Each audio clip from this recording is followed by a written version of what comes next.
Assalamualaikum warahmatullahi wabarakatuh. Kami dari mahasiswa Sekolah Tinggi Ilmu Ekonomi YAI dengan jurusan manajemen, mata kuliah manajemen pemasaran jasa. Kami akan melaksanakan tugas proyek dengan judul analisis perspektif baru pemasaran jasa dan perilaku konsumen pada salon CC. Sebelumnya, perkenalkan nama saya Audi Nafisa Kanita dengan NIM 2023 021 024. Perkenalkan, nama saya Denisa Najwa Sabila dengan NIM 2023 021 009. Perkenalkan, nama saya Oki Kusuma dengan NIM 2022 02 10 55. Sebelumnya, perkenalkan nama saya Audi Nafisa Kanita dari mahasiswa Sekolah Tinggi Ilmu Ekonomi YAI. Saya izin untuk mewawancarai usaha salon Ibu. Sebelumnya Ibu bernama siapa? Nah, saya namanya Nurul Rahmawati. Biasa di sini dipanggilnya Teteh. Nah, saya mau nanya, itu awal mula salon ini berdiri itu gimana ceritanya? Terus yang ngebuat Ibu untuk mendorong buka usaha ini apa? Salon ini sebenarnya pertama kali adalah dari mama saya. Dia yang membangun ibaratnya branding nama CC sendiri. Kebetulan nama dia sendiri, dia itu adalah lulusan dari Budi Hariswarno dan juga di hairstylist dari Budi Hariswarno. Akhirnya setelah dia memutuskan resign, akhirnya dia baru membuka salon sendiri. Yang akhirnya karena mungkin akhirnya dipanggil namanya C, sebenarnya seperti itu. Jadi akhirnya adalah timbul nama CC. Ini ada layanan apa aja yang tersedia di salon ini? Kalau untuk saat ini tidak terlalu banyak.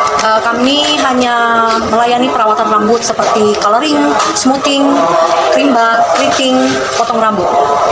Terus target pelanggan utamanya itu siapa aja? Dari segi usia kah, jenis kelamin, atau segmentasi ekonomi sektor ekonomi? Bebas sih, kita tidak memandang orang itu harus orang menengah ke atas atau menengah. Kita semua kalangan kita masuk. Itu yang ngebedain salon ini dari kompetitor sekitar itu apa? Dengan yang kita dengar dari pelanggan, ya mereka mungkin melihat siapa ownernya, siapa juga ibaratnya dari pekerja. Itu tergantung bagaimana si owner, termasuk saya, memperlakukan customer dan juga pegawai saya memperlakukan customer, dan bagaimana cara kami berdiskusi ataupun memang memberikan sometimes kayak ada pelanggan itu minta edukasi tentang perawatan rambut, kami menjelaskan secara profesional dengan pendidikan ataupun ilmu yang memang saya dapat dari les juga sih, seperti itu. Perkenalkan Ibu, nama saya Oki dari SDII Ekonomi. Saya akan melanjutkan pertanyaan dari Kak Audi. Di sini apakah tersedia sistem reservasi atau booking online? Ya, tersedia. Biasanya kami itu kebetulan kami juga ada di Google, dan kebetulan juga sekarang juga sistemnya itu kan kita menyebarkan nomor telepon untuk ibaratnya contohnya, misalnya dia mau ada reservasi untuk di pagi hari, itu kita juga melayani seperti itu. Atau enggak di luar jam kerja atau overtime, kita juga melayani seperti itu. Selanjutnya, salon ini menggunakan platform digital nggak, seperti WhatsApp atau Ya. Instagram? Ya, ada.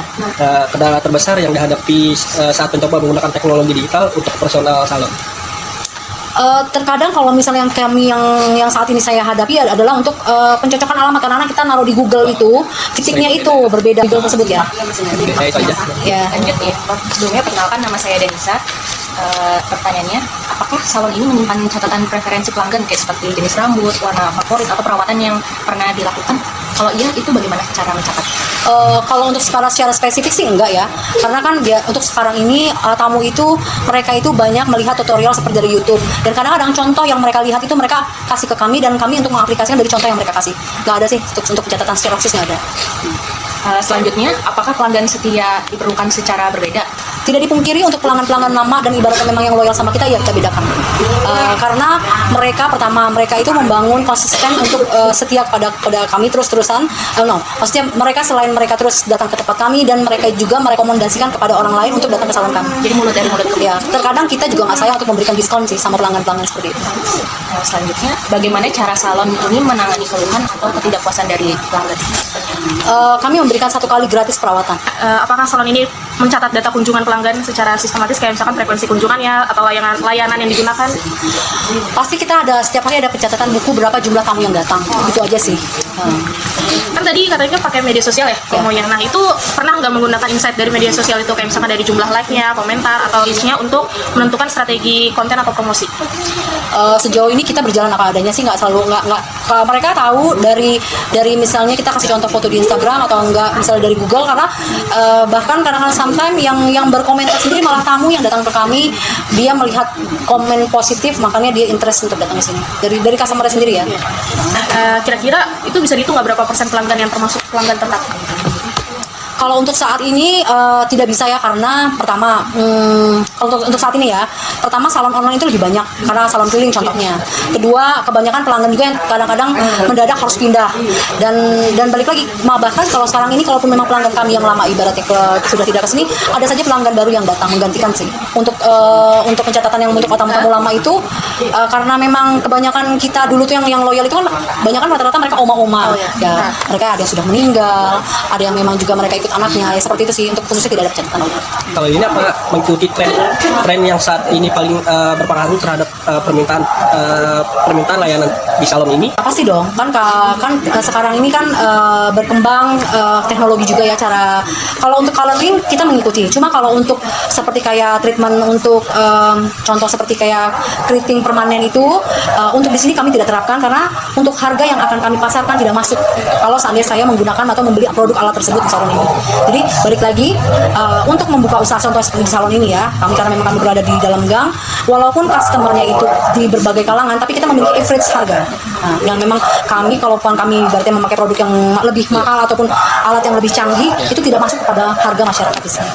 Nah, apesnya penting ya. Even walaupun saya banyak juga customer yang memang salon di sini lebih murah dibanding di komplek rumah saya, tapi kan itu dari rata-rata orang yang datang seperti itu dengan konsisten orang yang ini lebih sedikit. Jadi itu makanya kenapa saya saya tuh membatasi ataupun saya tidak mengadakan alat tersebut ataupun produk merek cat ataupun tertentu yang lebih mahal.